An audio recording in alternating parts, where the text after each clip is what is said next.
Good evening. We began at the U.S. Supreme Court. That's where Chief Justice John Roberts ordering an investigation into the leak of a draft opinion which suggests the High Court will overturn Roe v. Wade.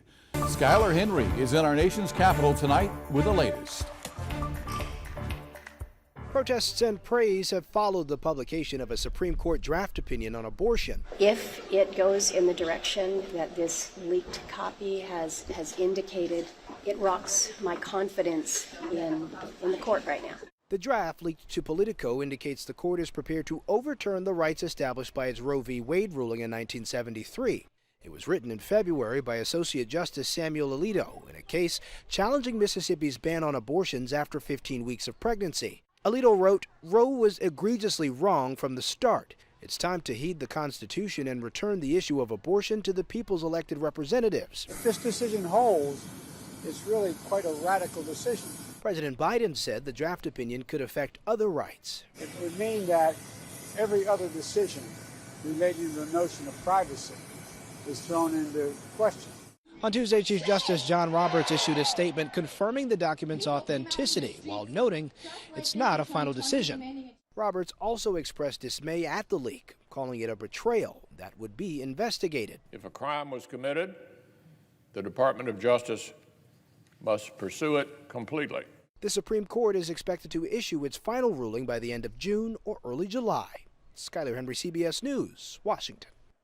And a recent poll conducted about abortion just last week before the leak of this draft opinion shows a majority of Americans support upholding Roe. That's at least according to the Washington Post and ABC News tonight. 28% support overturning it. The remaining 18% had no opinion.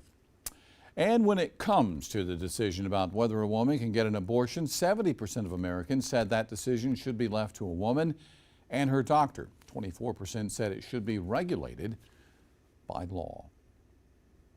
Even though there could be changes before a final opinion comes out, many are wondering what the court's decision could mean for South Carolina. Last year, our state passed a fetal heartbeat law, but it was put on hold by the courts. That law would prohibit abortion if a heartbeat is detected. USC political science professor Kirk Randazzo says if the Supreme Court overturns Roe v. Wade, that affects our state right away. Currently in South Carolina, there is a fetal heartbeat bill that was passed a year ago that had an injunction placed on it by a federal district court judge. If Roe is overturned, then that bill would immediately become the law of the state. South Carolina's previous abortion law is still in effect, at least for now, and allows abortions up to 20 weeks. Governor McMaster weighed in on the news today. He said if the opinion actually becomes the final ruling, he would be okay with that. Take a listen. I'd be very pleased with it. There's the current law, I believe, and always have, does not have a basis in the U.S. Constitution, in my opinion, and the opinion of a lot of other people as well. Also tonight, Republican Senator Lindsey Graham says the leak itself was wrong, and whether you are a liberal, conservative, or moderate, the integrity of the court has been compromised by what he's calling an outrageous act. He went on to say if the Supreme Court does overturn Roe v. Wade, then letting states decide if abortion is legal would be the most constitutional way of dealing with this issue. And tonight, 6th District Congressman Jim Clyburn weighing in, saying that for the past 49 years, women have had the constitutional right to make choices about their body, adding that the whole notion of politicians controlling those decisions is beyond the pale, calling it alarming. Taking a closer look now, DHEC says in 2020, which is the most recent year data is available, the agency reported about 5,468 abortions performed in South Carolina, up from over 5,100 in 2019. More than 44% of the abortions in 2020 were done 6 weeks or less into the pregnancy, while 55% were done between 7 to 13 weeks. Of the abortions performed in 2020, 67% were done by taking medication sometime during the first 15 weeks of pregnancy. The rest were done through a medical procedure. And DHEC also says in 2020, 29% of people who had an abortion were ages 25 to 29, 28.5% were ages 20 to 24.